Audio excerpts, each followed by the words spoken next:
Welcome to Gamecock Pod Live. For the next 3 to 4 years, I'll be committed to the University of South Carolina. This is Rodgers again to the 25, 20, 15, 10. Rodgers scores!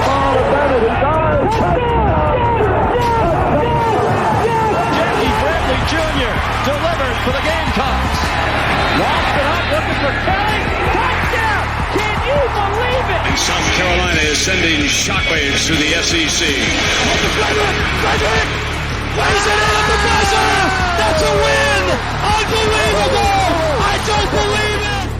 And now, live from Studio 54 of the Gamecock Pod Studios, here's the Cockfather himself, Keith Alsep.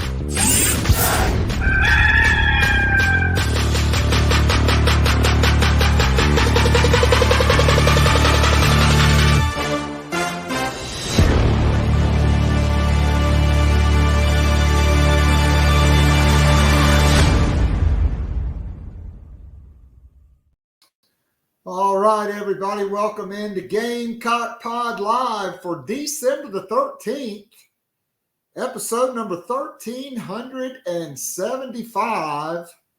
And boy, well, note to the message board mobs, maybe you don't go nuts, start jumping off buildings, make fun of websites that put up South Carolina as hosting a massive weekend of football visitors from the transfer portal when you don't get 5 commitments by 1 p.m. on Sunday. So what is up, Craig? Always good to have Craig in the chat. Bring some dudes on in. You know, maybe this Beamer guy just knows what he's talking about when it comes to football recruiting, because the Gamecocks hosted 10 visitors. They've got more visitors on campus now. They're going to have even more visitors on campus this weekend. And to quote LeBron James, the Gamecocks, not 1, not 2, not 3, not 4, but 5 portal commitments and 4 portal commitments and 1 JUCO commitment in the boat, started by the Rocket Man. There was liftoff late last night. It becomes official today, 2 years to the day when Spencer Rattler went on Twitter and South Carolina broke the internet when Spencer Rattler committed to South Carolina. Now you get a guy in Raheem Rocket Sanders who was injured this year. They lost their play caller in Kendall Briles. They lost a lot of dudes to the transfer portal. They didn't have a very good team. He was banged up. But when you go back to last season, Rocket Sanders was the best running back in the country. And so I'll get to him. But let's go back, okay, because you're probably going to end up going at least 6 for 10, okay? The only player that visited that you know you're not going to get is Ivy League portal tight end Tyler Neville. He's going to Virginia. He's from Virginia. But you're bringing in a guy from Ball State named Brady Hunt that you like a lot better. I'll talk about him in a couple minutes as well. After we wrap up this and talk a little men's basketball, I'm going to bring in my good friend Emily Adams. Phil Kornblut, due to some technical difficulties on my end and scheduling on his end, he will be with us for Thursday's show. So it got started Sunday night. Shane Beamer issued the first welcome home on Monday. We found out that was a very big need and a very big dude. That is junior college defensive tackle Jerome Simmons, 6'4", 333 pounds. Okay, I do think South Carolina wants to kind of stick with the three-man front. And you need a big nose guard. And he fits the bill for that. And so you got him, you got Nick Barrett, you've got a guy on campus right now that you feel like you've got a really good shot at getting in DeAndre Jules from Pitt, who can play nose or three technique, who's a 6'3", 320-pound grown man who is a fifth-year guy. Okay, but you get Simmons, and you get him over Georgia, okay, who's basically beating you on every defensive lineman. It's a big pickup. To me, the only negative with Jerome Simmons is he's not a mid-year graduate. He does not get to come in mid-year. You got to wait on him until the summer. All right, then on Monday, you got another welcome home. And we found out that that was Coastal Carolina wide receiver Jared Brown, who's 6 foot tall, 190 pounds. He can play the slot. He can play outside. He's really fast. And he's really, really good because he canceled visits to Louisville, who has an offensive guru and an evil genius. Back at the helm there, okay, and he turned down Hugh Freeze and Auburn to come to South Carolina. This guy has been nothing but extremely productive. In 2023, he had 58 receptions for 740 yards. 13 yards per carry, 4 touchdowns, 15 carries. He's a jet sweep. He's a speed sweep guy, end around guy. 15 carries, 252 yards. That's 17 yards per carry, and a touchdown. As a freshman, he had 49 receptions for 789 yards. That's 16 yards per catch. 6 touchdowns and 20 carries for 187 yards. That's almost, it is 9.4 yards per carry. Okay, he is a guy that can play in the slot. He's also a guy that can play outside. He's a speed guy. He's a quick twitch guy. This was a very important pickup in the portal. Okay, we found that one out on yesterday. Then last night, we get 2 more welcome home from Shane Beamer. Okay, the first, North Texas running back George Attaway, 5'11", 219 pounds. My wife is not happy because the mean green of North Texas is her alma mater. But this has been a very productive guy. Okay, he's played in a lot of games. He's an older guy. He's probably got 2 years of eligibility because he can get a medical red shirt.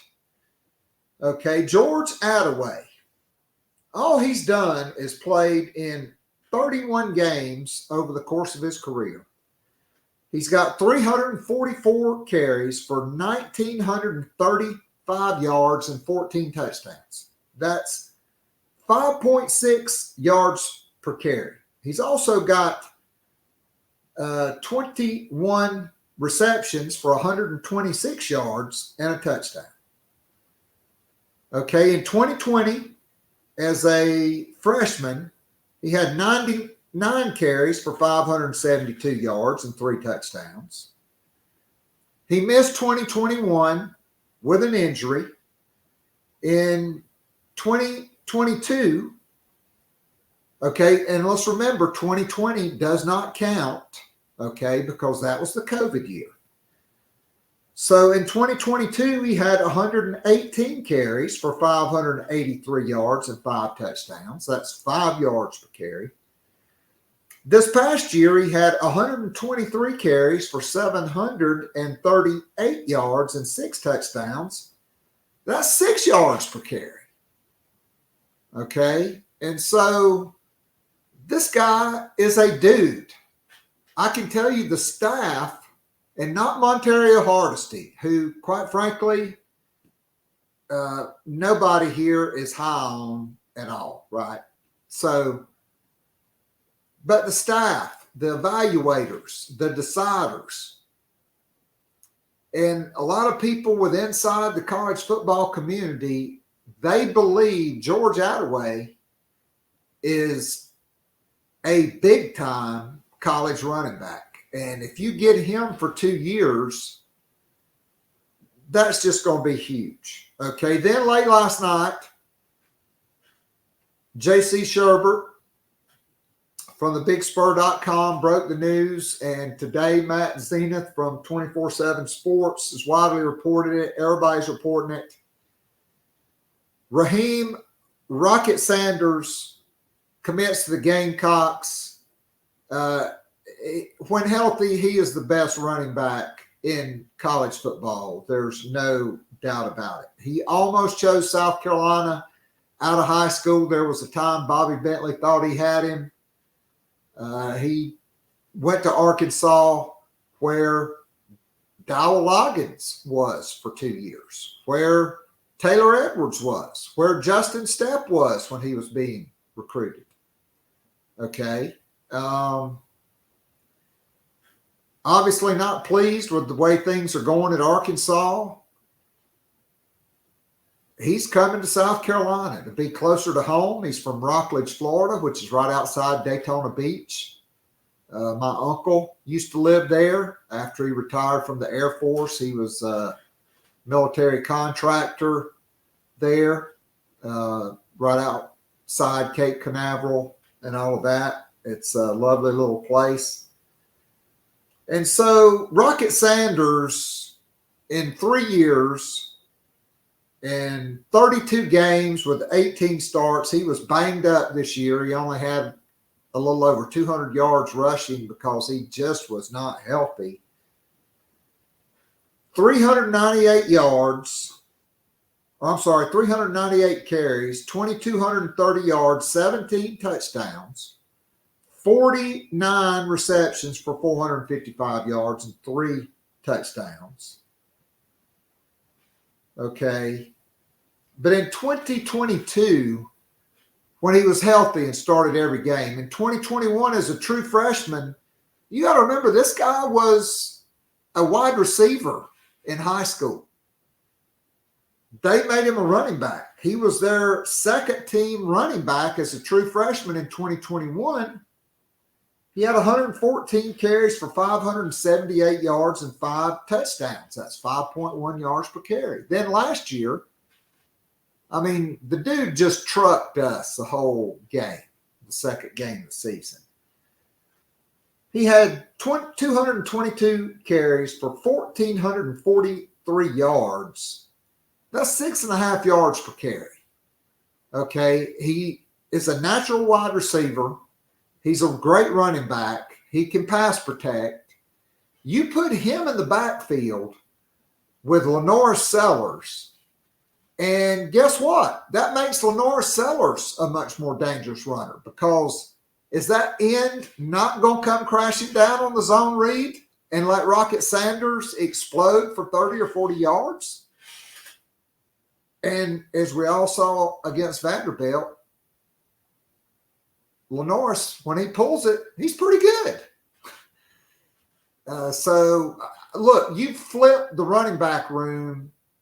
You're not finished, okay? You're getting one more portal commitment. It could be announced as early as the end of today or maybe tomorrow at running back.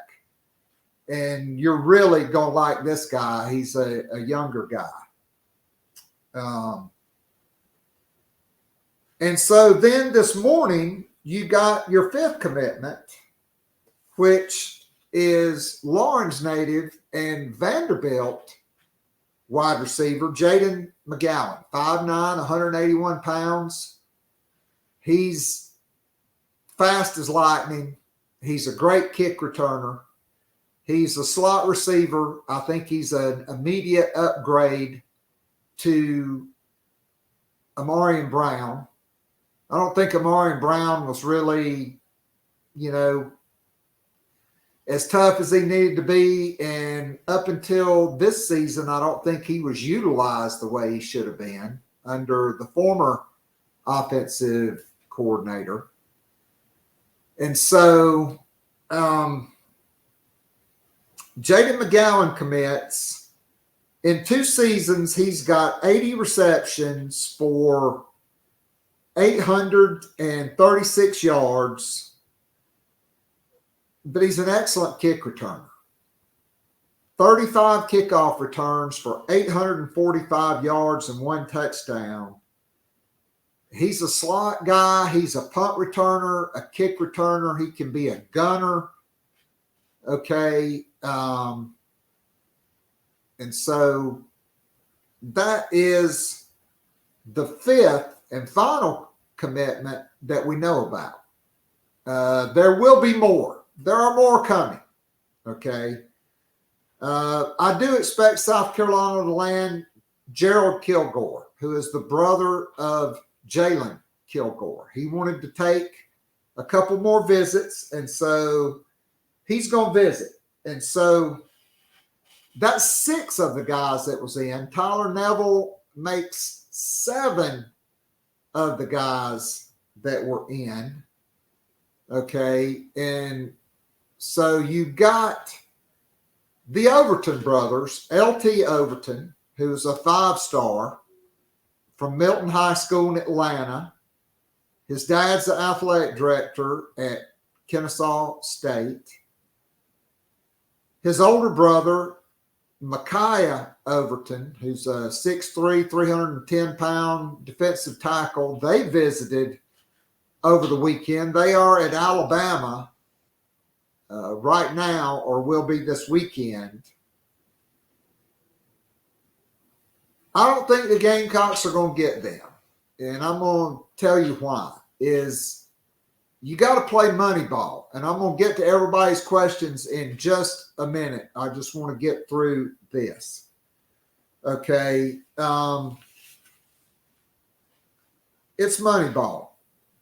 Okay. So South Carolina has a defensive end on their campus right now from Georgia Tech named Kyle Kennard. He's 6'5", 240 pounds. He's got 1 year of eligibility. You're going to have to beat Florida State for him, but we are in a lot better shape NIL-wise than last year. This past season at Georgia Tech, he had 53 tackles, 11 tackles for loss, and 6 sacks. And the Gamecocks want a big-time edge guy from the portal. Like I said, you got to beat Florida State, but they feel like they're good there. Overton, Alabama's going to make a big offer. I'm not completely ruling him out, but I don't know. And I do think South Carolina would take both of the brothers as a package. I don't think Alabama will. And so we'll see what happens there. Let me tell you who else is on campus right now. And then I'm going to take your questions, and then we'll go to commercial, and we'll bring in Emily Adams. Okay. You're currently hosting Vanderbilt quarterback A.J. Swan. Okay, you're not going to spend $700,000 or $1 million on a portal quarterback with Lenore Sellers sitting there. A.J. Swan is a 2-year starter. He started 9 games as a true freshman at Vanderbilt last year when they had a better offensive line, when they had a really good running back who transferred and went to Kentucky, Ray Davis. Okay. He was 115 for 198. That's 58%, 1,274 yards, 10 touchdowns, and just 2 interceptions. This year, they kind of had the same situation on the offensive line and at running back South Carolina did, which was not good enough. Even though they had really good wide receivers, okay, not a lot of time to throw the ball. Swan played the first 5 games of the year, missed 6, and then played in the season finale. So he played in 6 games. He was 107 for 196. That's 55%. 1,457 yards, 12 touchdowns, 7 interceptions. Still not bad. He's a guy that has been through the wars. He's got great arm talent. He's not a dual threat guy, but if you can get him, he is exactly the kind of quarterback you need, because Lenore Sellers is going to run the ball, and Lenore Sellers has some injury history. And you need a guy that you can call on with experience that can go win you a couple of football games if he gets banged up and misses a week or 2. So he's on campus. DeAndre Jules, the defensive tackle from Pitt. He's a native of Germantown, Maryland. He went to Pitt as a 6'3", 250-pound defensive end. Now he's a 320-pound, big, wide-bodied, strong, tough, physical defensive tackle. 24 tackles, 7.5 tackles for loss, 2 sacks, and 1 forced fumble this year at Pitt. He's a guy that can definitely come in and help you and be a factor at that nose. And when you go to a 4-man front, he could play nose or 3 technique. He's a guy, the staff, there's a level of confidence there. He visited Florida last weekend. We'll see, okay? A lot of these guys are very highly coveted that you're involved with. South Carolina State freshman running back, Jawarn Howell, 6'1", 215 from Mooresville, North Carolina. He's on campus. He's got 4 to play 3. And this past season, last year, Buddy Pugh's final season at South Carolina State, 102 carries, 809 yards, 7 touchdowns, 10 receptions for 149 yards. That's almost 15 yards per reception, and 2 more touchdowns. And this is a big-time back. This is a guy that slipped through the cracks, and he's got a lot of offers. But the kids and his family grew up Gamecocks. And South Carolina's his dream school. I found that out this morning. And so I think things are trending in the right direction for Jawarn Howell. And then you got Kyle Kennard coming on campus. Okay, this weekend you're going to host more wide receivers. Okay, Cyrus Allen, who was supposed to be in last weekend from Louisiana Tech, he's coming in. He's got 68 receptions for 1,278 yards and 8 touchdowns in 2 years at Louisiana Tech. He is a dude. He is a number 1 wide receiver. And you've got the tight end that you want coming in Brady Hunt, who is from Muncie, Indiana. He's at Ball State. He'll come in with 3 to play 3. He was a high school quarterback, 6'6", 215. He came in 2021 and redshirted. They moved him to tight end. He gained 30 pounds. And in 2022, as a redshirt freshman, he caught 46 passes for almost 500 yards and 5 touchdowns. this past season, he was having a great preseason. He banged up his ankle, never could get healthy, hurt it again. They performed surgery. He missed the season, and he's coming in this weekend, and South Carolina really, really, really, really, really, really likes him a lot. And so I'll have more in the coming days on more portal guys, and we'll be looking out for more commitments. All right, let's go to the Nana's Porch chat box, which is jumping today. Great to have Craig and Matt and the Carolina Titan in here, and WJM41. Everybody's in here. So let's get to your questions. So Matt wants to know if we can somehow convince Juice to come back. That would really be huge to go with Brown and McGowan. Well, Matt, no doubt about it. Hashtag. I don't know what the odds on that are, but I think if you're South Carolina, you're going to keep recruiting Juice Wells, but you're going to keep mining the portal. And if you can get Cyrus Allen, and if you can get another portal wide receiver, I was tipped off earlier that South Carolina may be hosting Tulane transfer wide receiver Chris Brazel II. He's 6'4", 6'5", about 195. He's I think a redshirt freshman this year at Tulane. He had 44 receptions for 711 yards. That's 16.2 yards per catch and 5 touchdowns.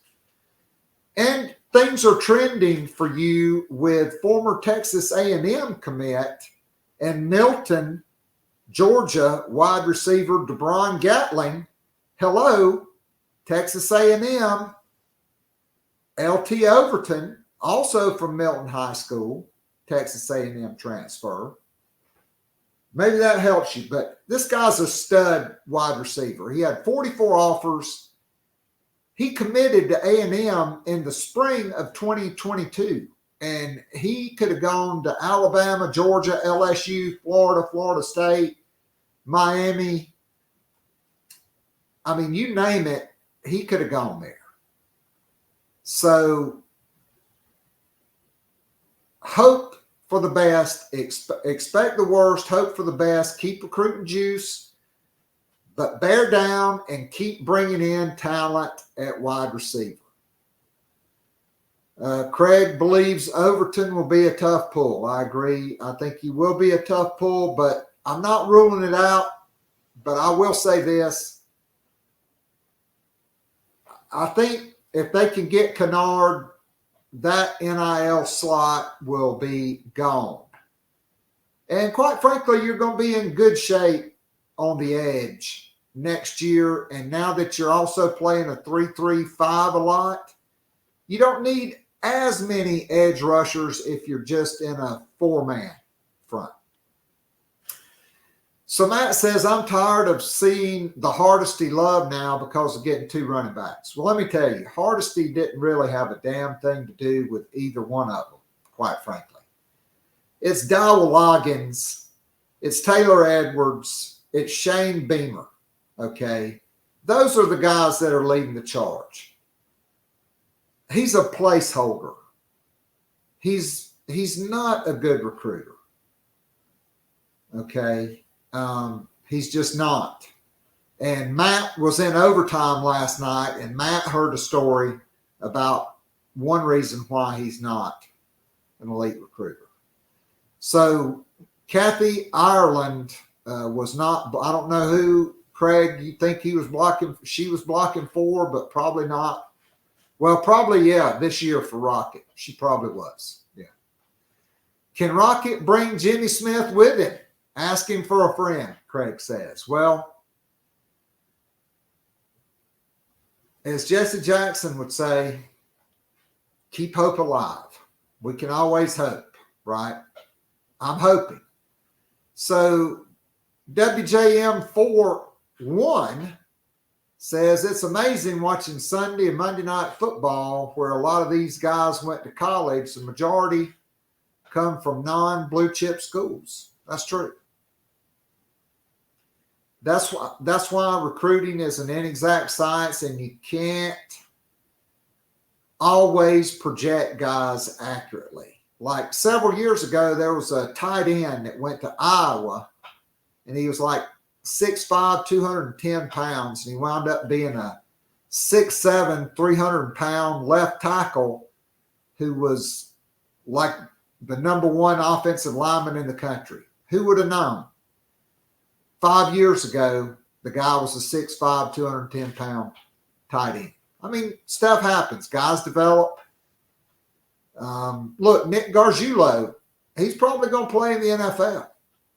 You know, he was really good for us. He would have been better if he could have stayed at guard and wouldn't have been banged up all year. Craig wants to know, are we out on Shepard?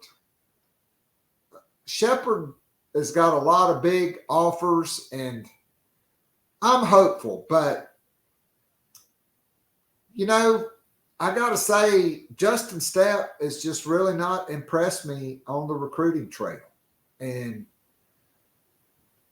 I think there are a lot of people in the building that are not impressed with his recruiting prowess on the recruiting trail. That's all I'm going to say. So AB was great at Georgia Tech as a freshman. The sophomore year, not so much. We didn't use him correctly, but I can tell you, AB not as tough as he probably needed to be. And he did drop a lot of critical third and fourth down plays. I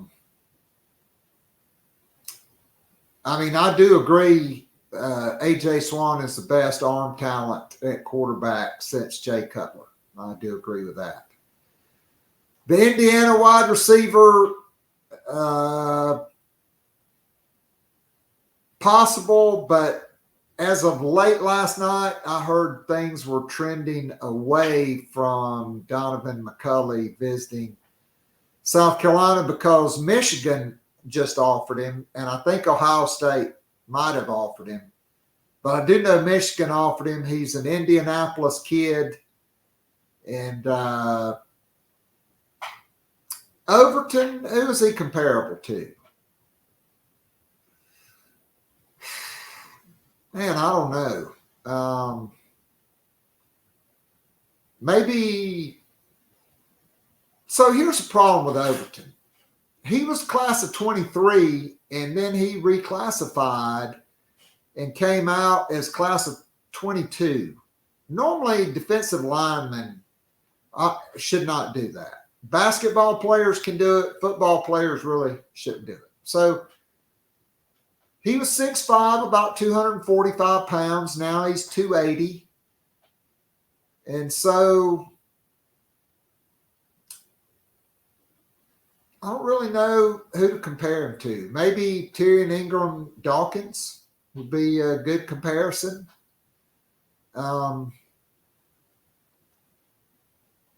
I think he's a perfect fit to be a defensive end in your 3-3-5 because you do need 6'5", 280 or 85, 90-pound guys that can get their hands up, that have natural pass rush ability, and that can also move. So that'd probably be who I would compare Overton to. WMJ41 says it'd be crazy if Juice came back. A lot of folks would have to take back a lot of nasty comments, myself included. Well, I did kind of tweet an emoji of Denzel Washington slamming the door saying bye. But at the same time, there are some legitimate reasons why Juice has some beef at South Carolina. And it stems from after his injury and the training staff and things of that nature. So we'll see. Juice has probably the best NIL deal on the table at South Carolina that he's going to get. Texas is getting Texas guys from other schools out of the portal. He won't be the number one receiver there. Ole Miss maybe is not as great as Lane Kiffin made it out to be. We'll see. You know, again, I'm just going to wish the young man well wherever he goes. I appreciate what he did. He was a big part of two of the biggest wins in school history and certainly the biggest wins of Shane Beamer's career. And so we'll see. So Matt says, am I wrong to not be as concerned on the offensive line as others are? Getting Nichols and Henry back with Marquis Anderson, adding Josiah Thompson, Cam Pringle to that group with a healthy Nick Gargiulo and Trey Jones. I agree. You also still have, hopefully, a healthy Ja'Kai Moore, Vershawn Lee, okay, and Big Tree, and Trevon Ball, and don't forget about my man Jatavius Shivers, who may have as good of an upside as any lineman in that class. And if you do get Casey Henry back and he's healthy, and he can stay healthy and practice and develop, and Jalen Nichols comes back healthy, I do think you have a lot of great options. My man Craig popped in, or Clint Morrison, my dude. Where you been, Clint? Man, we've been missing you on the town halls. Everything is good today, brother. The message board mob got it wrong, okay? And I got to say this, Coach Beamer, if you're listening, I love you. You're my head coach. But don't acknowledge the message board mob in your welcome home tweets. Don't be that petty. Don't be that thin-skinned. Just let them do whatever it is that they do. And you keep doing what you do and win a bunch of football games. And all of that will go away. So Clint Rocket is good. George Attaway is good. Jared Brown is good. Okay. Jerome Simmons is good. Jared Brown is good. I think some others are getting ready to be really good for us. Gerald Kilgore is going to be good. If we get A.J. Swan, he's going to be good. DeAndre Jules will be good. If somehow, if you can pull Jawan Howell from South Carolina State, he's going to be really good. And you're going to get more guys visiting this weekend. So, and Juice Wells might come back. So everything's good. All right, we got a women's basketball question here. And that's from WJM41, does the way Peely from Utah played on Sunday concern you, or was that a one-off? No, it really doesn't concern me because she's the most unique player in the country. She had a career game, and here's what a lot of people don't understand. Utah, coming into that game, was averaging 97 points per game. They were shooting 58% from the field, and they were shooting 46% from three, or maybe 45%. I can't remember. I'll have to get my stats when we bring Emily in.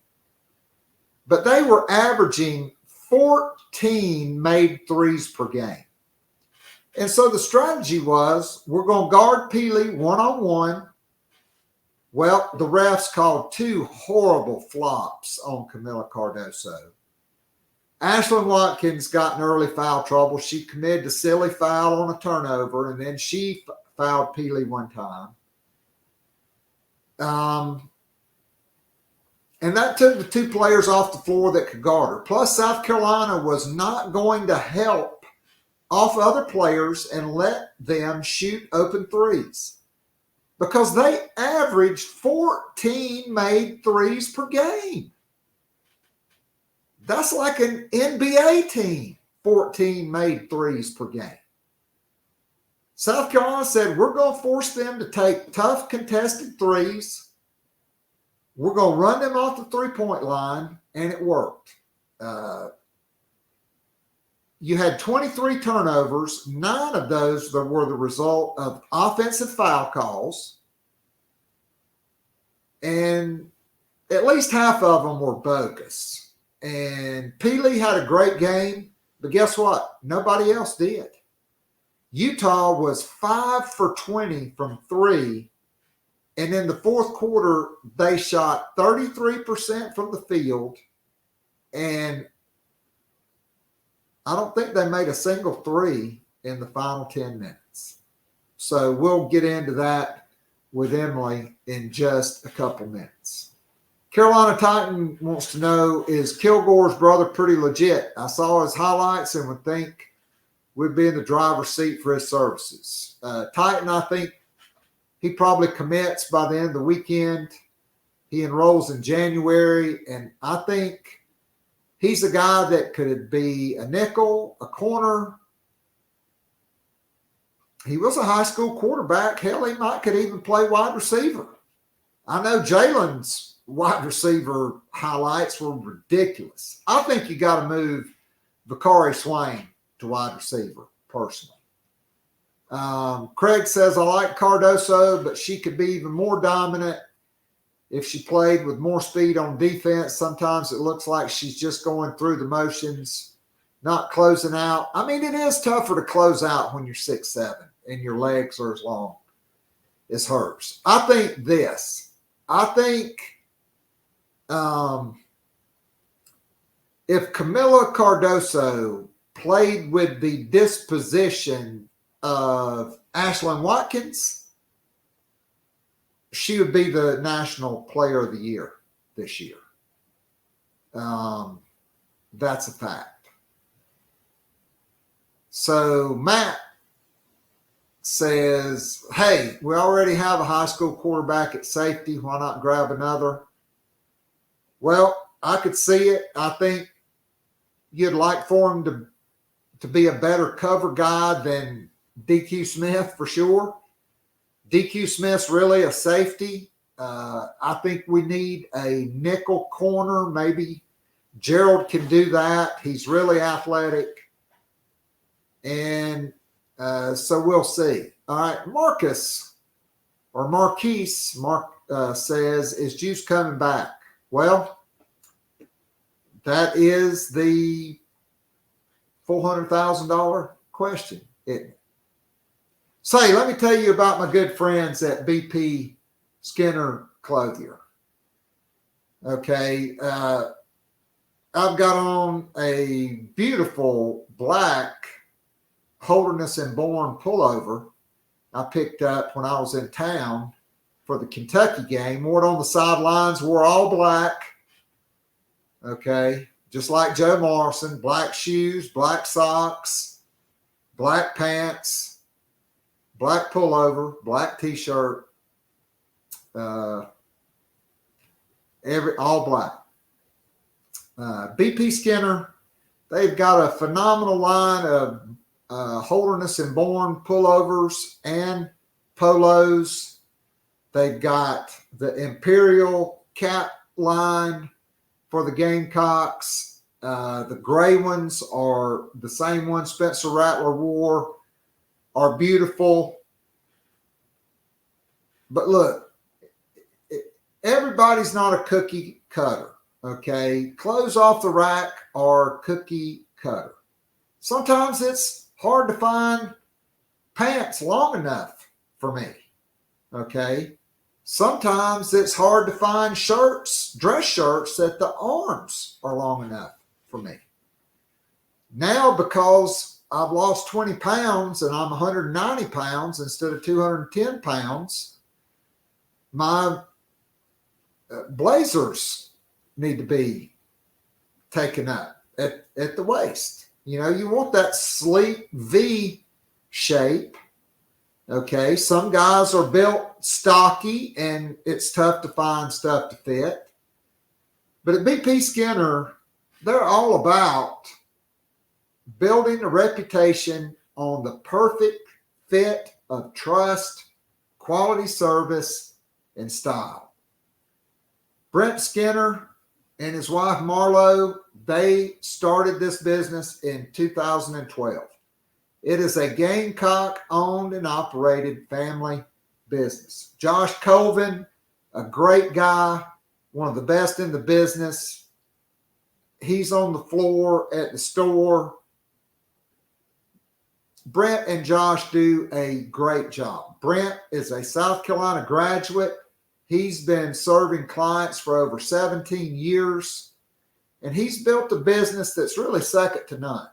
I mean, Brent's a friend of mine. He flies all over the country to see clients, okay? He's got a lot of high-end clientele. And so whether it is a suit, maybe you're getting married, maybe you got a funeral, maybe you got a big deal you want to go to, okay? And you go to the store and you just can't find something that when you try it on, you look in the mirror, it just doesn't look right, okay?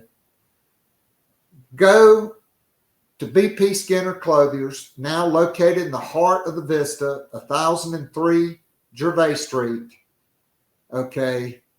And they will fix you up with a custom design wardrobe, dress shirts, slacks, sport coats, suits, socks, shoes, neckties, bow ties, quarter zips, okay, vests, jackets, whatever you need.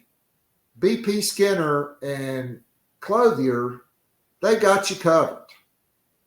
Brent believes in providing his clients with the best quality clothing at a fair price. His attention to detail, his commitment to ensuring his customers look and feel their absolute best is what sets him apart as one of the best clothiers in the industry. Let him put his reliable experience in custom menswear to work for you. Go by BP Skinner Clothiers, located at 1003. You can park right on the side of the road or in the parking lot, right in the Vista. Walk in. I mean, man, they got some beautiful shoes in there, belts, sport coats, but he can definitely fit you up, and Josh can as well. And plus, Brent's one of the nicest guys you'll ever meet and loves the Gamecocks. So I highly encourage all of you to support this Gamecock-owned and operated business. All right, we'll be back with Emily Adams right after this. If you enjoy listening and watching the Free Wednesday show, now live streaming on YouTube, and would love more Gamecock Pod daily, join our growing Gamecock family by becoming a monthly or annual subscriber. You'll be able to listen to the show every day of the week and listen to guests like J.C. Sherbert, Hale McGranahan, and John Whittle from thebigspur.com, Colin Taylor and Mike Uva from Gamecock Central, Emily Adams from the Greenville News, Ben Portnoy, Michael Lanana, and Jeremiah Holloway from GoGamecocks.com, Michael W. Bratton, the host of That SEC podcast, and many, many more. As a VIP subscriber, you can join or listen to the weekly live Zoom call with up to 100 of your favorite Gamecocks and friends. After the show is an unrecorded overtime segment where the real scoop gets dropped and discussed. It's like going down to your local pub or sports bar and having a conversation with your Gamecock friends about last week's football game, men's and women's basketball games, and Gamecock baseball. And of course, there's always recruiting to discuss. In addition to the weekly Zoom call, VIP subscribers get the most popular podcast, The Morning After, which is released every Sunday morning during football season, and more VIP perks are in the works. Follow Keith on Twitter @KAllset, or follow the show on Twitter @GamecockPod. Go to the top of the homepage and follow the link. If all else fails, go to patreon.com/GamecockPodDaily. Join now and get up to 3 months free off an annual VIP subscription. You will love it, guaranteed. Now, back to Gamecock Pod Live.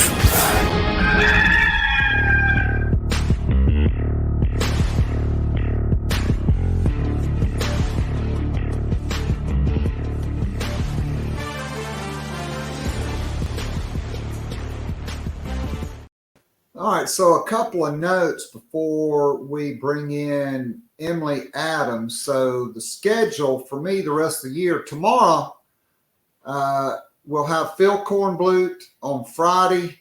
We'll have our Free for All Friday show. We'll preview the basketball weekend, the football recruiting weekend, and more.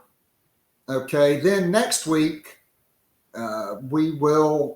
will be National Signing Day on Wednesday. That will be the final Gamecock Pod Live of 2023. The following day, on Thursday the 21st, will be the final podcast of the year, barring something crazy happening. I'm going on vacation for Christmas and will return on January 2nd. But if we need to have an emergency pod, we can certainly do that. So it's great to have everybody in next week, trying to line up multiple guests to talk about the Gamecock recruiting class. And then I'll have another podcast after the Gamecock Pod Live with Shane Beamer's signing day press conference. So it'll be a big day. And then we're also having our final Garnet and Black Town Hall of the year next Wednesday night after National Signing Day, because I think it's going to be a great day to be a Gamecock, kind of like today. All right, so give me just a few seconds and we'll bring in Emily Adams.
Yeah, no.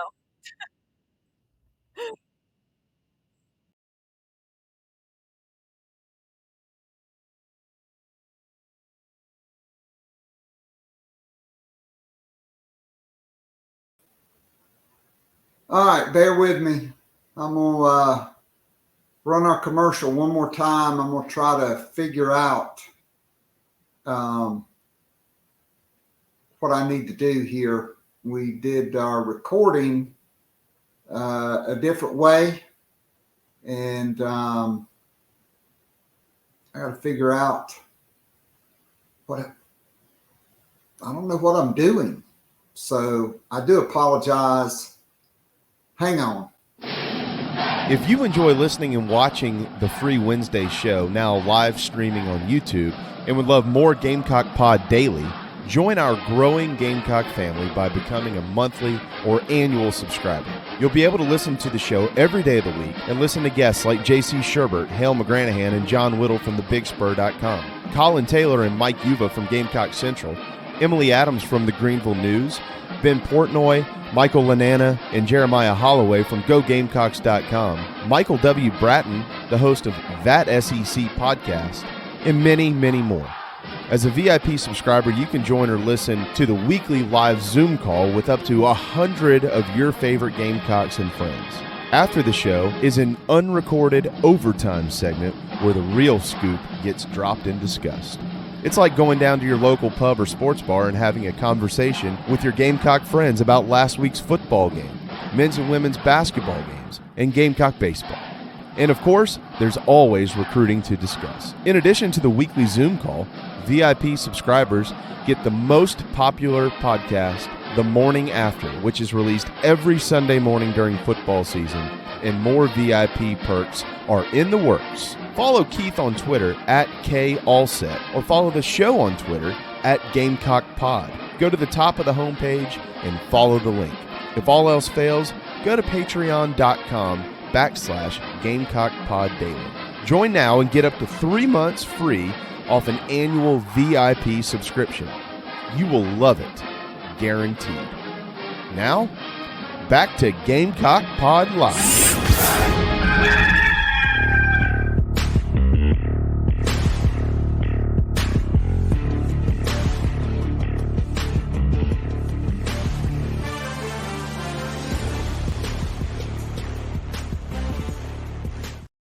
All right, so I had downloaded the wrong file. Emily, we had to record earlier this morning, and me being, my Lower Pickens County education came into play there, and so I'm downloading the correct file now, and so you can watch, and I'll be monitoring the chat, and I will respond to all your questions in the chat. We're going to talk Gamecock women's basketball. Phil Kornblut tomorrow will talk Gamecock men's basketball in addition to football recruiting, Gamecocks filling needs. Who knows? There may be a couple more welcome homes by then. But I can tell you this, South Carolina certainly is off to a great start. We did get a question about DeBron Gatling.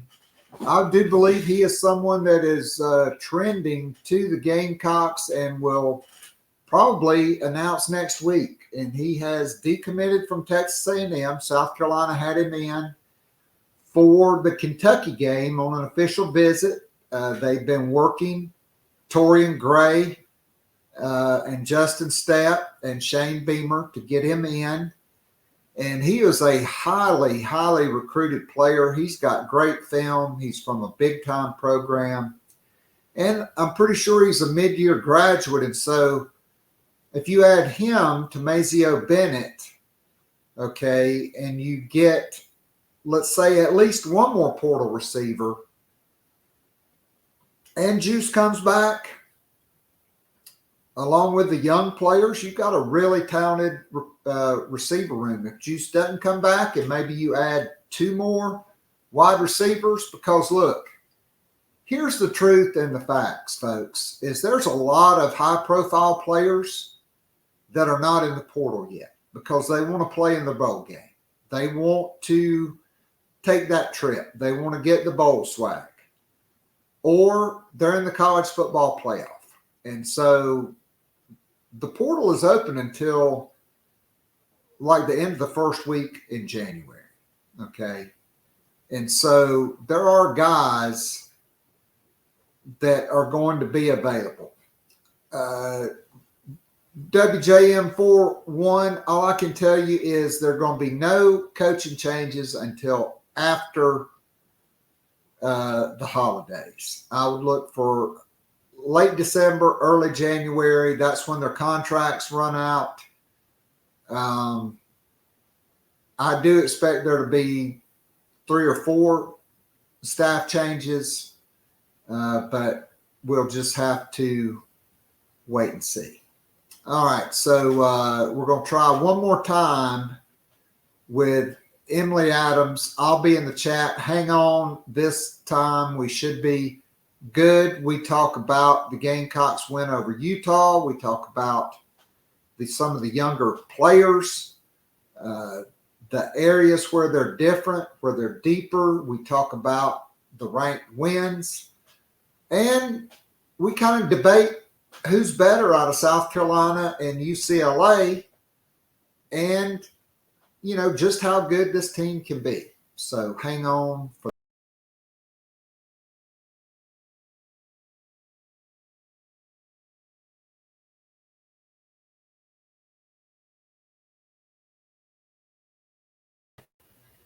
And we welcome back into Gamecock Pod Live our good friend and my second favorite Eagles fan, although I don't know that we're going to talk about them today. Yeah, no. Emily Adams from the Greenville News, who does a fantastic job covering all things Gamecocks for a newspaper, even though I still don't know how many of those things they print, but a newspaper that'll always be near and dear to my heart because that's the one I grew up reading, even though by the time I got to read it, my dad had folded it and made it a mess. He was not the neatest newspaper reader. Pull the sports And page it kind of ticked off my mom at times. So, hey, how are you doing? Have you got all your Christmas shopping done? That's what everybody really wants to know today. Just about. We're making our way through the list slowly but surely. I've got my last couple of things to check off, but we're making progress, and that's the big thing right now. Yeah, so we're going to be like the Griswolds. We're loading up the family truckster and going to Louisville. Oh, I love it. That's a long drive. Yeah, my daughter's godmother, she's kind of a big deal. And she's got this large, beautiful, well, I don't know if I can call it a mansion or not, but I know it's 3 levels, and we wanted to do that this year so Addison could spend more time with her godmother, who is an awesome human being and my favorite of all my wife's friends. That's where we're going for Christmas. And so it should be a lot of fun, and hopefully they won't be in the family truckster. They'll be in something a lot nicer and, not as, well, I don't know about the family truckster, but hopefully we won't get lost going through St. Louis. I don't plan to get there. And hopefully the hubcaps don't come off and nobody spray paints what they did on the family truckster in the original Vacation movie on the side of my truck. All right, so let's get down to it. On Sunday, South Carolina went on the road to Connecticut, basically a home game for UConn, even though they weren't playing UConn. UConn played in the game following South Carolina. And I did notice there were a lot of North Carolina fans who were behind the South Carolina bench. And obviously there's probably thousands of UConn fans.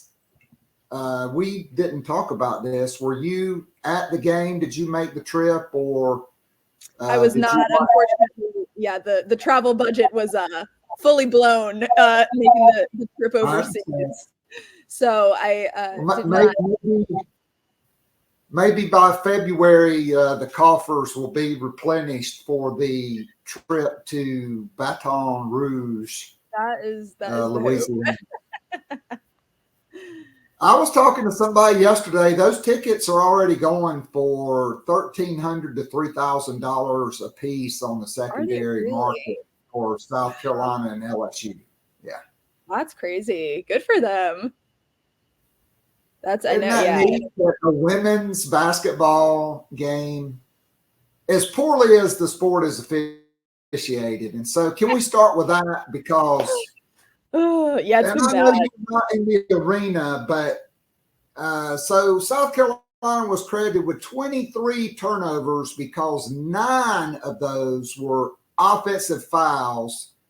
And quite frankly, I thought a couple of Utah players could probably win some daytime Emmys for their acting performance on the flops that were called.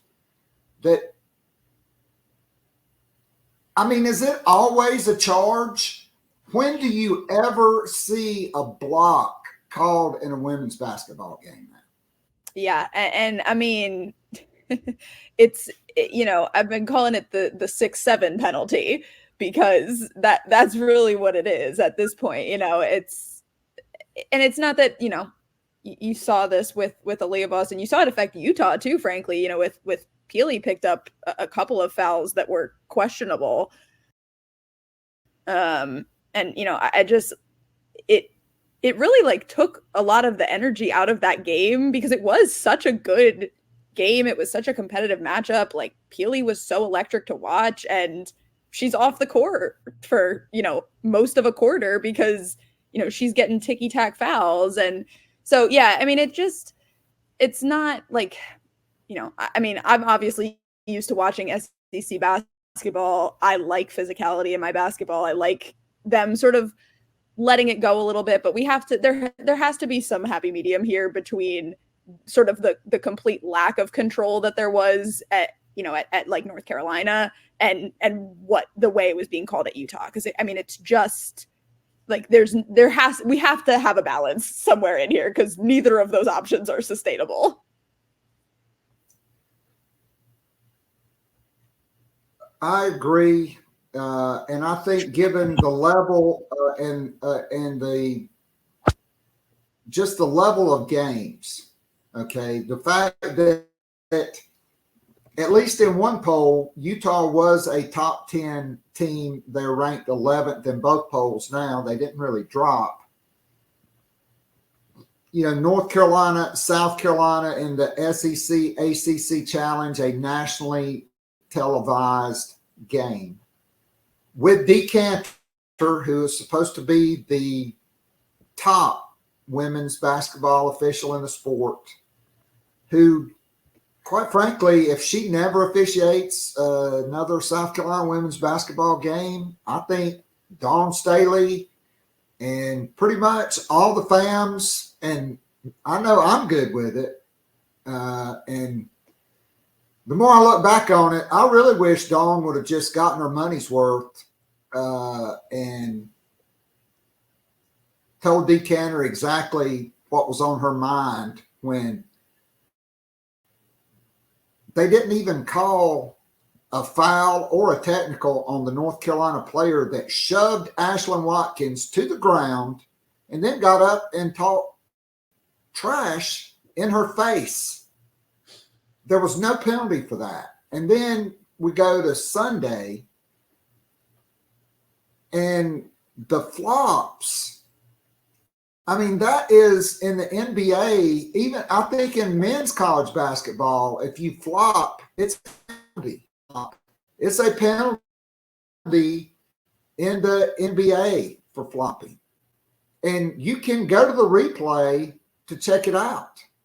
And I think it's time to institute a coach's challenge because I love what they've done with going to quarters in women's game. I love what they've done, allowing them the timeouts to advance the ball, just like in the NBA and the WNBA. But to me, you should have a challenge, and you can challenge in college football. You should be able to challenge in college basketball. What are your thoughts on that?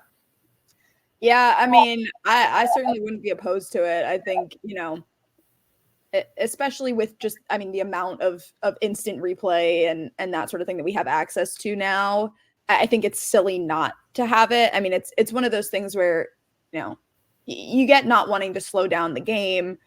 And I think it would take some sort of, working on to figure out actual like policy and rule, language. But they just can't keep going like this. And it's not just, it's affecting everybody. Like, you saw it affected Utah, obviously pretty significantly in that game, as much as it did South Carolina. They're down, 2-3 of their top players periodically, because I think they had 3 end up with 4 fouls. It just, even when you look at that UNC game, like that game devolved the way that it did with the sort of chippiness, and the Duke game as well, because, it wasn't controlled early on. So it's, you know, it's hurting everybody, and you're seeing it around the league too. It's not just an SEC problem. It's not just an ACC problem. Like I mean, you're seeing complaints about refs in pretty much every major game there's been so far. And that's when I think the red flags have to start to go up.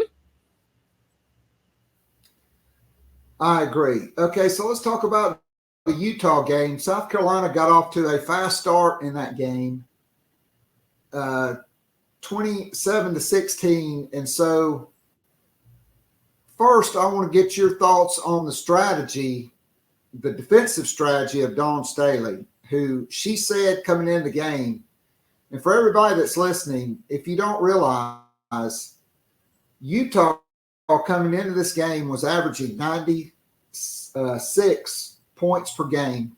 They're shooting 55% from the field. They're shooting 44% from three, and they were averaging, making 14, that's right, not 14 threes per game. 14. That's a lot of threes. And a lot of those are coming from just to average that. Which is even crazier. Right. Who, there's nobody like her in women's college basketball. Yeah. I love to watch her. I mean, she's so unique. Yeah, it's Swing Cash made a comp for her on Twitter that I can't remember to an old school W player who that I thought was really good, and I can't remember who it was now, but yeah, I mean, she's just such a rare combination of skills of like, she's super physical and super like, I mean, you know, Dawn, I think talked about afterwards, you cannot let her get to your body. Like you have to, because if she gets to your body, it's over. She's scoring.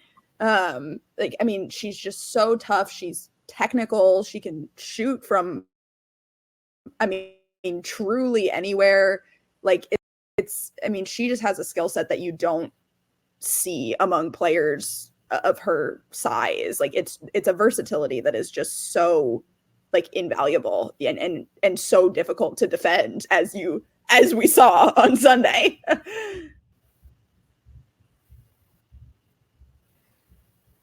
I agree. So the strategy, for those not aware, was we're just going to let Peely score. We're going to play one-on-one, and we're not going to overhelp or help off of her, except late in the fourth quarter when she is on the baseline, we'll double on her. But they played single coverage. Camila Cardoso only played 7 minutes. She was on the bench. Ashlyn Watkins, I thought, was the best matchup with Peely because I thought she could guard her, be out beyond the three. She could guard her off the dribble and in the post, but she picked up a silly foul. Her first foul was after a turnover, and she committed a foul in the backcourt. And then she picked up one foul guarding Peely. And to me, the game would have almost been over at halftime if she doesn't commit that silly foul and they only called one flop on Cardoso. And maybe you get 12 minutes or 13 minutes out of Cardoso and 8 minutes to 12 minutes from Ashlyn Watkins. But that didn't happen. But the strategy was we're not going to help because we're going to force Utah to take tough threes, contested threes, and we're going to run them off the line. And at the end of the day, Emily, when you look at the stats, they were 5 for 20 from three, which was a season low, and they had the 2 lowest scoring quarters of their season against South Carolina in the first quarter and the fourth quarter. Yeah. 16 and 12. And I mean, I think that's what's been so impressive with the South Carolina team is like they're holding this Utah team that's I think number 2 in the country in 3-point shooting to, you know, season lows all over the place. and they didn't even play particularly well. Like nobody is coming out of that game going, South Carolina really like, wow, they dominated that game. Like everyone's coming out of that going, oh my God, look what Alyssa Peely did against South Carolina, like of everybody. So, I mean, I think it's just such a testament to how many different ways they can win that, I mean, even playing poorly, they're still, recording the kind of numbers that nobody else is doing on both ends of the, offensively, defensively. It's always something. Like they're gonna get you one way or another. It's just a question of which one it is. Yeah, I mean, I thought the strategy by Dawn Staley was brilliant. And also Gianna Neepkins, Utah's second best player, unfortunately, in their previous game against BYU, she broke several bones in her foot, probably metatarsal bones, I'm guessing. And she's out for the season. She was a 6-foot guard that was averaging over 18 points per game. She was shooting 63% from the field and like 58%, just something insane from three. I mean, that's a big piece to miss. Yeah. But let's go to South Carolina for a second, because I thought Raven Johnson played her worst game of the year. And I think it was all set up when she made a beautiful steal.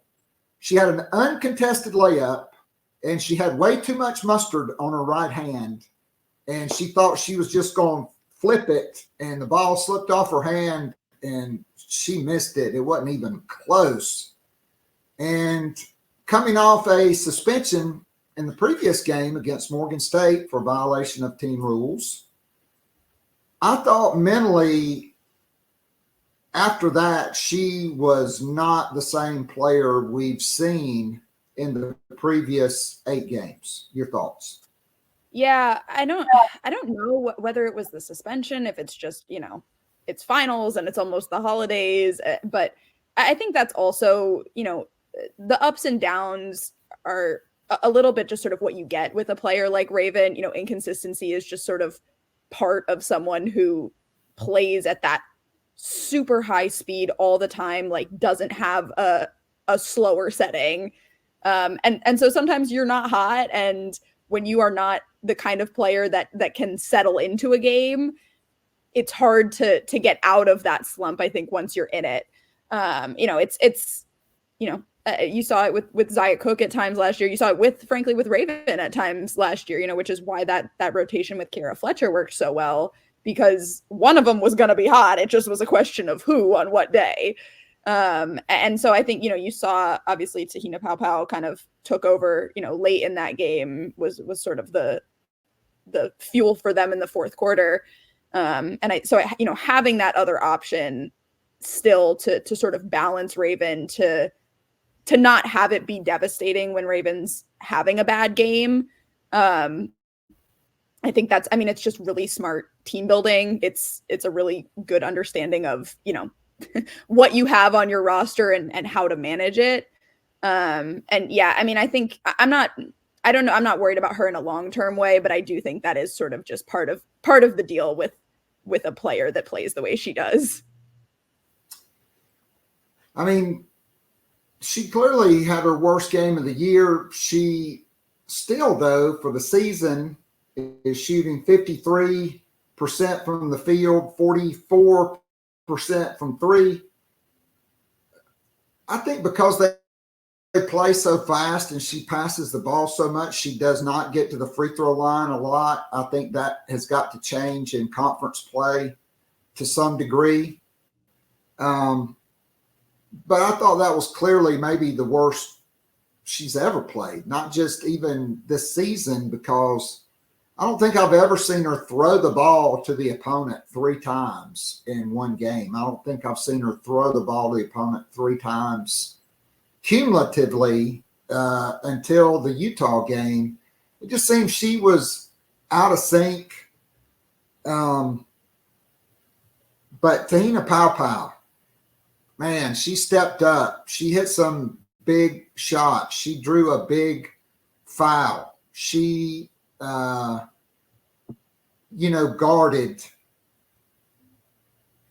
Is she the glue right now for this team? Because I think she really adds a calming veteran presence that really this team doesn't have, because she has started probably close to 100 games in her career and played way more minutes than anybody else on the team. Yeah, I mean, I think she's just so consistent. Like, you constantly know what you're going to get with her, and it's going to be good. It's even when she's not shooting well, she's still valuable. Like, she's had games with 2 assists and games with 8 assists. Like, she's been, the big concern with her, I think, coming in was just whether she was going to be a defensive liability. And she hasn't been really at all. There's certainly like learning curve things, and little, things that you wish were better, but also, in the grand scheme of things, she's made that adjustment, from the Pac-12, from not being on a defensive focused team extremely well in a very short amount of time. Yeah, I mean, I've just been super, super impressed with her. I think, she's just stepped in and been like a truly a perfect fit. And part of that, I think, is a testament to Dawn and to the way that Dawn has sort of, retooled the offense this year to suit the personnel that she has, and the way that she's sort of given her that freedom to take leadership as a first-year player on the team. So, it's really been, I think, a perfect storm for her of just, everything has kind of worked out the way that you hoped it would when she committed. No doubt. I mean, looking at her stats, she's shooting almost 51% from the field. And fully 51% from 3, I believe. That's right. She's actually shooting better from 3. She did finally hit a runner, like the little floater. Her floater game, she's been a little off on those, but she hit a couple against Utah, which was good, because, I mean, it's kind of frustrating when you watch somebody stand behind the 3-point line and just not even hit the rim with the shots, right? And then they get a 12-footer and clank. And so she is 22 for 43 from downtown. As a team this year, this is the biggest difference statistically for any Dawn Staley team. In 9 games, this team has already attempted 156 threes. They barely attempted like 230 or 40 all of last year. Okay, they're on record to probably attempt maybe, I don't know, close to 400 threes with the rest of their schedule that they're going to play. They're 62 for 156. That's 40% on the season. And you've got Cardoso shooting 62% from the field. Pow, we mentioned. Malaysia Full Wiley, add it to the reel, as my man Ryan Rucco said after she made the baseline drive. At least he was excited to see her play. Not so much his broadcasting partner, but we won't talk about her. Chloe Kitts is shooting over 49%. Raven Johnson, 53% and 44% from 3. Ashlyn Watkins, no surprise, 61%. Breezy Hall, after a slow start, is now shooting 38% from 3, and she is second only to Tahina Pow in 3-point attempts. I think that percentage will continue to climb. Sanaya Fagan shoots 54% from the field. And I'm calling it my favorite freshie, Tessa Johnson. More steady than a few good men on a rainy Sunday afternoon, to quote my guy, John Rothstein. 55% from the field and almost 45% from three. I mean, it seems like maybe she's a duck. Like what you see above the water is just completely calm, and maybe what's below the water is just going 100 miles an hour. But can we talk about just how smooth, how calm, and the pace with which she plays? It's just never seems too big for the moment with her on either end of the floor. And I think with her and where she's going with her development and Malaysia full Wiley,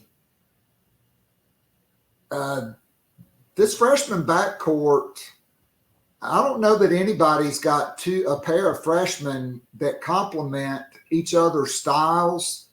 And over the course of their careers, if they stay for 4 years, they're going to make a lot of buckets, and South Carolina's going to win a lot of games with them.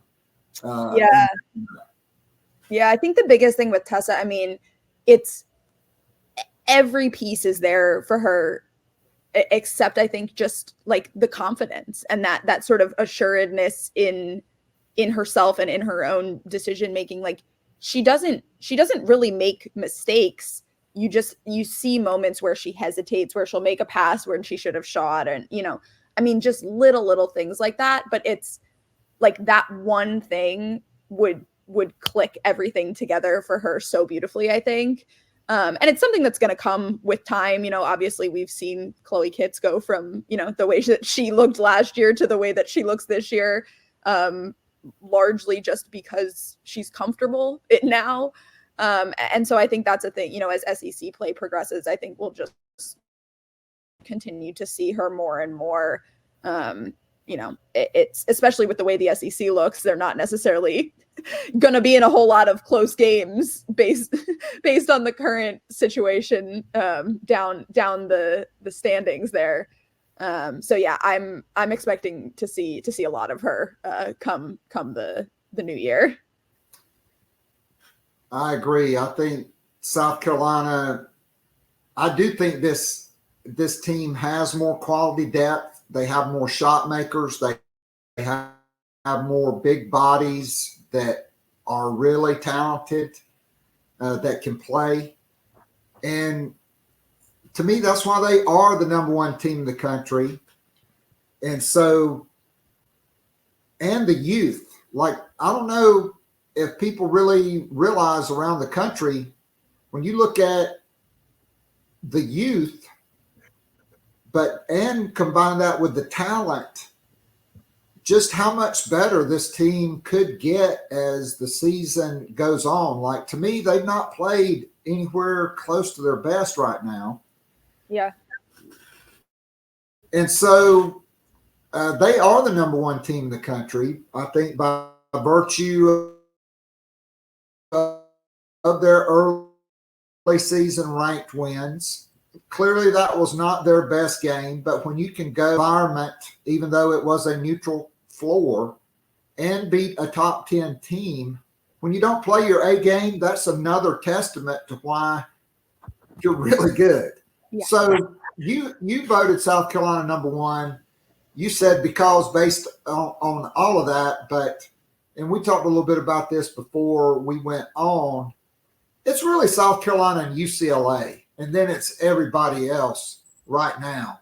South Carolina has 5 players in double figures and 2 more players averaging 9 points per game, primarily because Dawn Staley, they don't have to play a lot of minutes because they're even, except for the Utah game, they killed every ranked team they played just about. UCLA, which has the big transfer portal addition of Lauren Betts, who is the only other 6'7" player in the country that can challenge Camila Cardoso. I mean, they, return Charisma Osborne, Kiki Rice, Gabriella Jaquez, I'm not as familiar with her. She's actually their second leading scorer.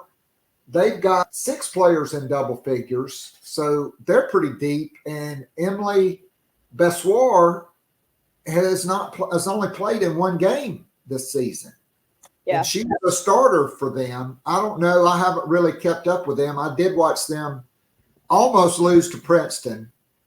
And so I think, in your story, you said if South Carolina and UCLA played today on a neutral court, UCLA would win. I think that's possible. I think UCLA could win. I do think South Carolina would be still a line favorite. I also think if both teams played their A games, South Carolina would win. But I do think, just like last year, we saw it with Iowa. Yeah. Certainly UCLA could win. But I think because of Betts, who I don't think is athletic or as quick, I think she's more of a plotter, but she is big and she is talented. I think it would be a great game. Obviously, these two teams played twice last year. South Carolina won by 9 at home. They actually trailed, I think, going into the 4th quarter of that game. And then they faced off in Greenville in the NCAA tournament, and it was a rock. Did not go quite as well for UCLA. Yeah, that was like a rock fight. Yeah, 59-43. I think I would definitely take the over.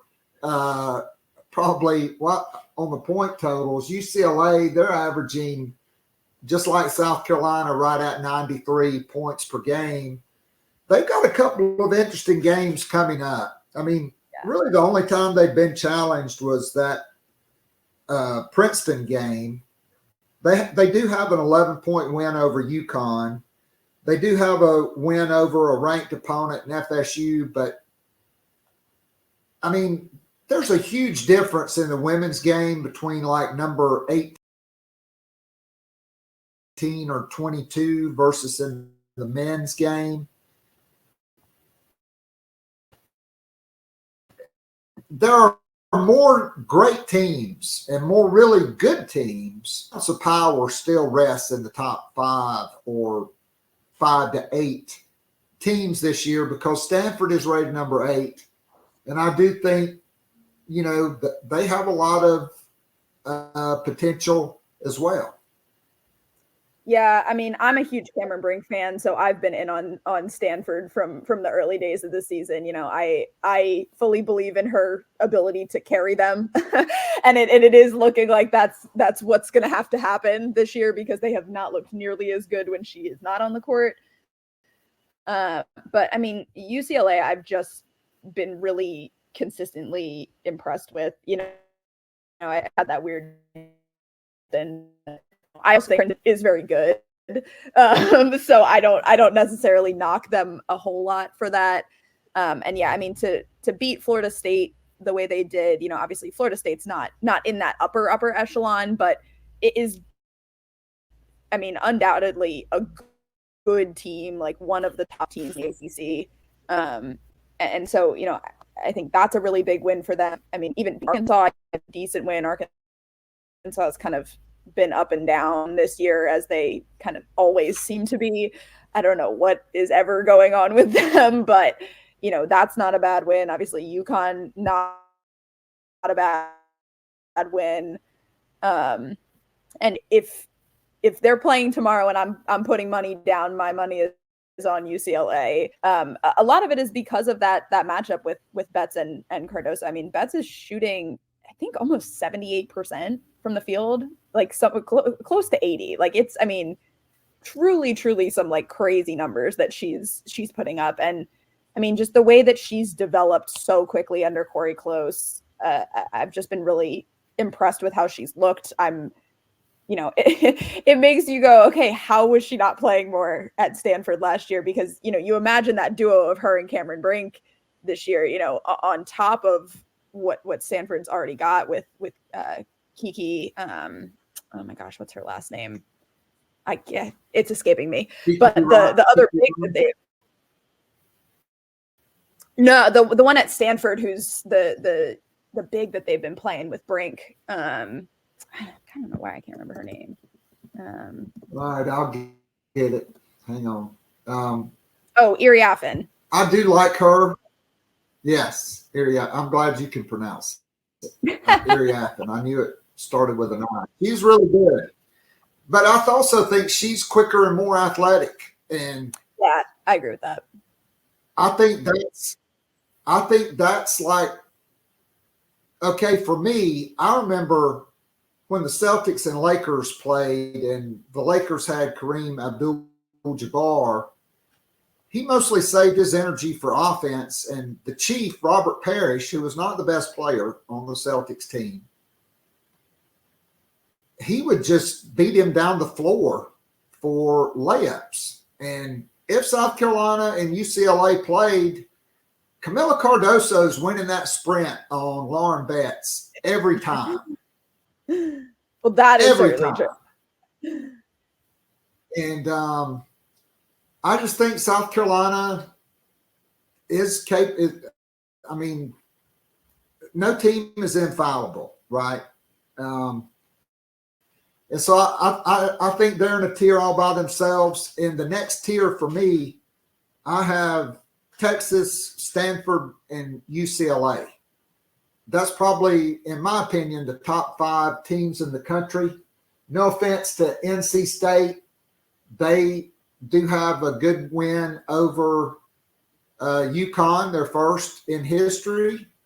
But the UConn dynasty is dead. Okay, it's dead. When Paige Beckers walks out that door, she ain't walking back through that door. Okay, Azzi Fudd has never been the player that everybody thought she would be, and I hate that because she was billed as the most generational player. Yeah. And look, you can't predict injuries, but both of those players have injury histories. And I ranked number 17 in the AP poll and number 19 in the coaches poll. I think the coaches probably have it right until they get some more players back healthy in the lineup.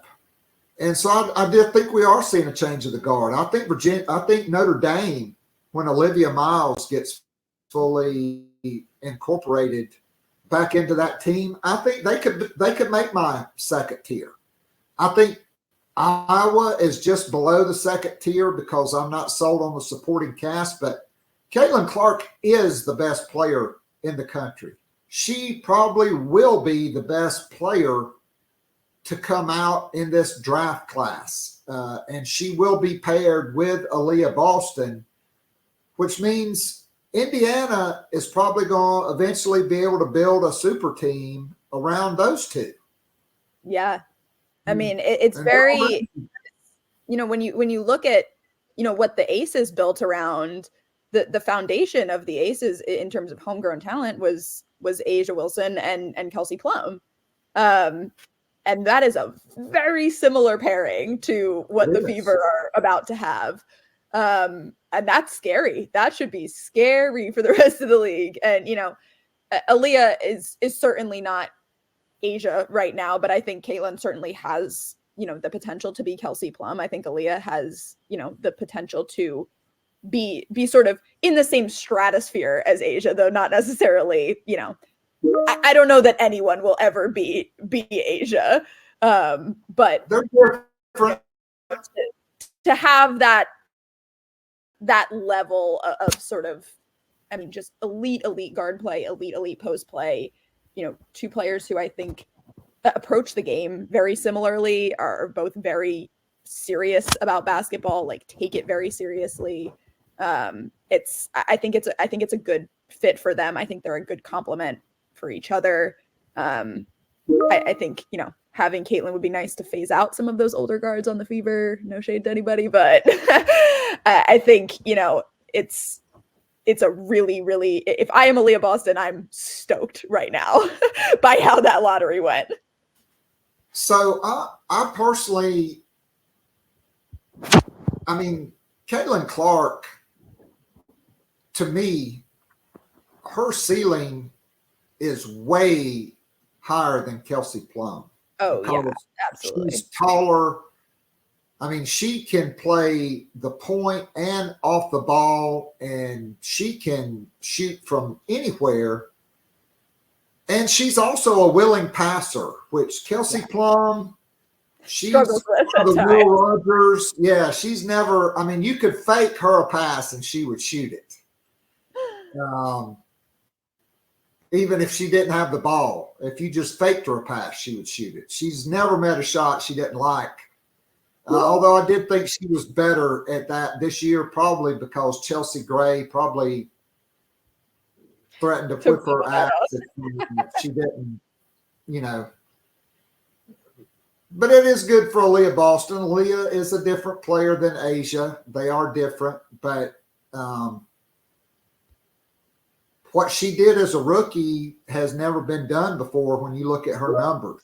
And so I think her game is evolving. All right, so we spent all our time talking women's basketball. I didn't want to talk Gamecock football, and so I'm only going to ask you about the Rocket, which has departed Arkansas and headed for Columbia, South Carolina. How does that help Lenora Sellers be a better quarterback for South Carolina next year? Yeah, I think the biggest thing it does is it means he's not going to have to run, 100 times a game. I think, a lot of, we saw Spencer scramble so much more this year than he had in the past. I think largely because the run game options were not there. So, they're running a lot of those sort of RPO type of plays. And, obviously with a guy like Lenoris, you want to do that. You want to have the option for him to use his legs because that is such a weapon for him. But also you have a sophomore quarterback who's playing against, Power 5 competition truly for the first time in his life. If Lenora Sellers is not going to be able to take hits the way that Spencer Rattler was able to take hits this year. That's where you start to get concerned about, getting kids hurt, having long-term, setbacks and things like that. And so I think as much as they can protect him next year and kind of, not constantly have the ball in his hands on the ground, I think that's a good thing. I think the more, having that veteran presence next to him is really helpful. That addition is a huge win for him. Like I think it cannot be overstated how important that addition is.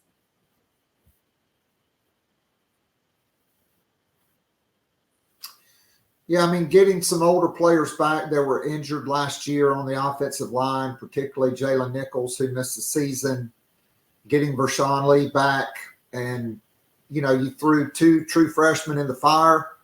They will be better next year. I think it makes Lenora Sellers more of a threat with his legs because you're going to have to respect a 6'2".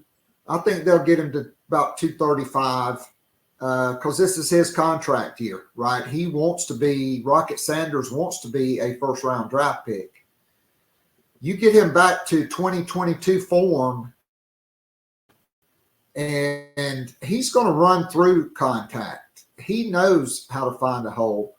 And when you have to really key on him and then Lenoris pulls it like he did against Vanderbilt, a lot of safeties and corners are going to be bouncing off of those thighs because he is bigger and maybe faster than Rocket Sanders because he's almost 6'4" and over 240 pounds, and he runs a legitimate 4.41 40.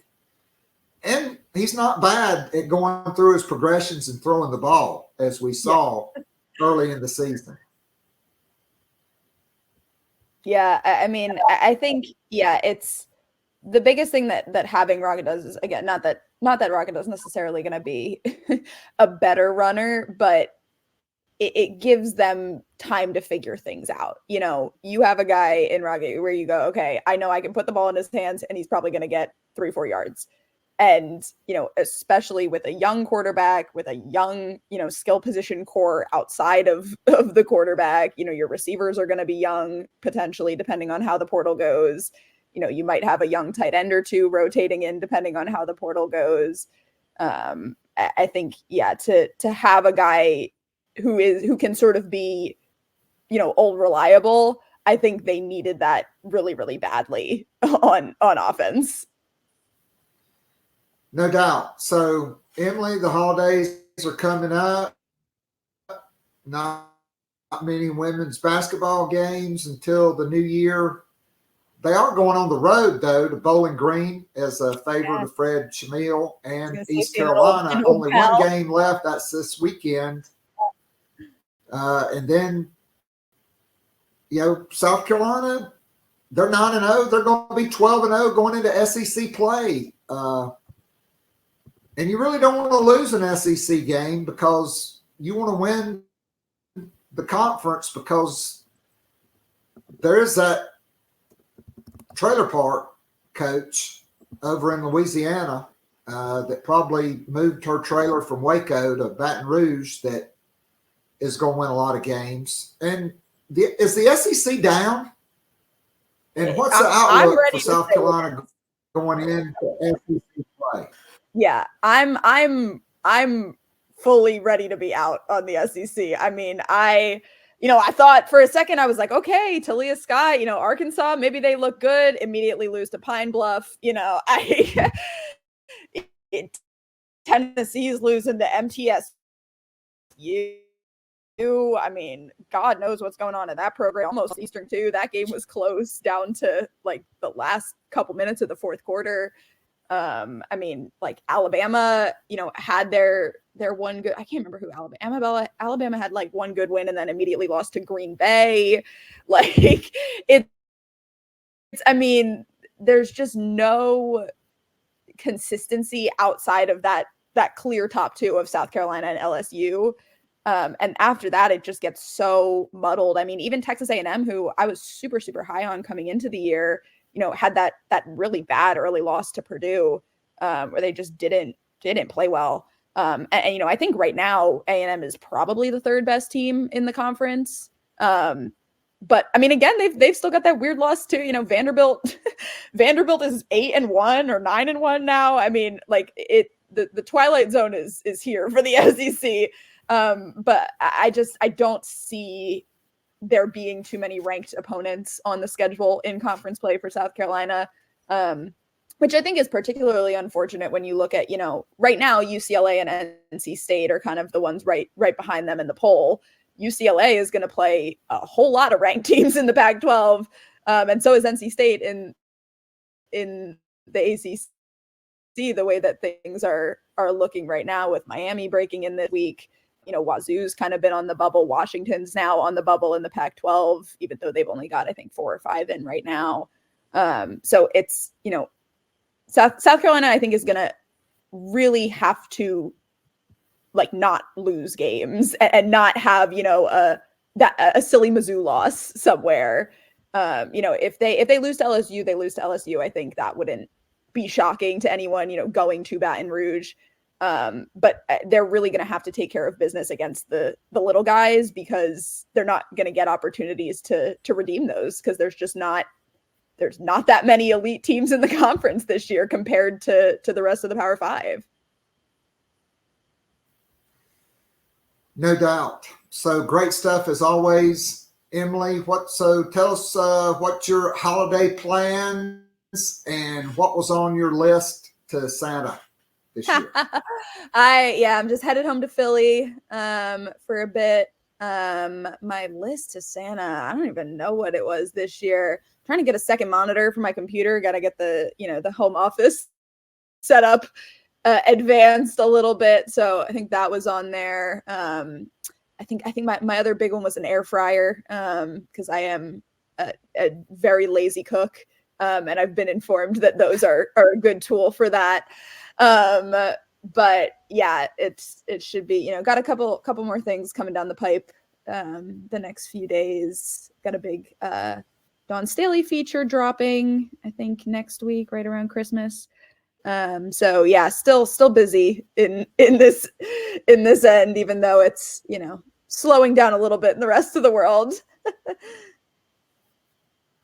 All right. Well, Merry Christmas and Happy New Year to you, and safe travels. And again, thank you for all you do. It's always a pleasure having you on the show. And Happy New Year. We'll look forward to catching up with you in 2024. Yes, you as well. Thanks for having me.